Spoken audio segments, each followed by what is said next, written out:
Data yang masuk ke Dinas Sosial Banjarmasin masih ada sekitar 150 kawasan kumuh di Banjarmasin di tahun 2019 ini.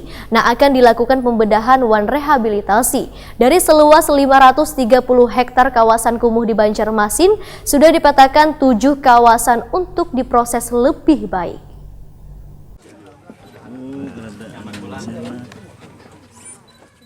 Data yang masuk ke Dinas Sosial Banjarmasin masih ada sekitar 150 kawasan kumuh di Banjarmasin di tahun 2019 ini yang akan dilakukan pembedahan wan rehabilitasi. Sedangkan pembedahan wan rehabilitasi ini nantinya masih bekerja sama dengan Basnas Banjarmasin. Wali Kota Banjarmasin Ibnu Sina ditakoni Prima TV, besukan Rabu 18 September 2019 menyatakan, dari seluas 530 hektar kawasan kumuh di Banjarmasin, sudah dipetakan 7 kawasan untuk diproses lebih baik, dan kaya wilayah Kelayan Barat, wilayah Kecamatan Banjarmasin Barat, wan Kelurahan Pelambuan wan sekitarnya. Menurut Ibnu Sina, ada sebanyak 40% kawasan kumuh di Banjarmasin berada di bantaran sungai, sehingga dalam pembenahannya perlu dilakukan secara komprehensif melalui program yang telah disiapkan. Program bedah rumah ini, ujar Ibnu Sina, terus dilakukan agar tercipta kawasan yang bersih dari limbah maupun ratik. Politisi PKS ini pun menghimbau warga untuk ada segan-segan menyalurkan infak maupun zakat profesi melalui Basnas Banjarmasin.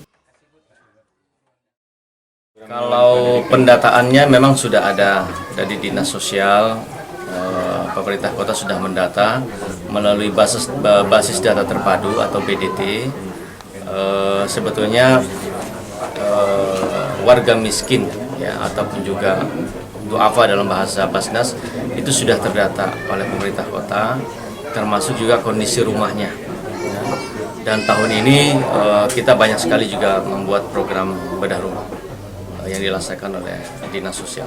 Totalnya berapa Pak untuk sama Dinas Sosial? Tahun ini kalau nggak salah 150. Oh, banyak. Diselesaikan hingga akhir tahun Pak. Insyaallah.